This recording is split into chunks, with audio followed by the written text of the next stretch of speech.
ஓம் நம சிவாய ஜோதிமயம் ஜோதிடம் சார்பா நான் உங்கள் ஜோசியர் சிவதுர்கா பேசுகிறேன். இப்போது ஒரு குழந்தை டாக்டர் ஆகணும் அப்படின்னு இருந்தால், யோகம் இருந்தால் கண்டிப்பாக அந்த குழந்தை டாக்டர் ஆகிறத யாராலுமே தடுக்க முடியாது.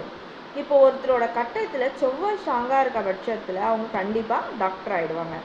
சரி, இப்போ என் குழந்தை எந்த பிரச்சனையும் இல்லாமல் நல்லபடியாக டாக்டர் முடிக்கணும் அப்படின்னு விரும்புகிறவங்க முடிஞ்சால் மாதம் இல்லை வருடம் சீர்காழி அருகாமையில் உள்ள வைத்தீஸ்வரன் கோயிலில் இருக்கக்கூடிய வைத்தீஸ்வரனை வணங்கிட்டு அங்கே இருக்கக்கூடிய செவ்வாய் பகவானுக்கு அர்ச்சனை பண்ணிட்டு வாங்க. கண்டிப்பாக உங்கள் குழந்தை எந்த பிரச்சனையும் இல்லாமல் டாக்டர் ஆகிடுவாங்க. டாக்டர் ஆகிறதா மட்டும் இல்லாமல் அவங்க டாக்டர் தொழிலில் சிறந்தும் விளங்குவாங்க. இந்த டாக்டர் தொழிலில் சிறந்து விளங்கணும்னு விரும்புகிறவங்களும் இந்த கோவிலுக்கு போய் வணங்கி வருவதன் மூலயமா நடக்கும். இது உங்கள் ஃப்ரெண்ட்ஸ், ரிலேட்டிவ்ஸ் டாக்டர் ஆகணும்னு விரும்பக்கூடியவங்களுக்கு ஷேர் பண்ணுங்கள். என் சேனலை சப்ஸ்கிரைப் பண்ணுங்கள். ஓம் நம சிவாய.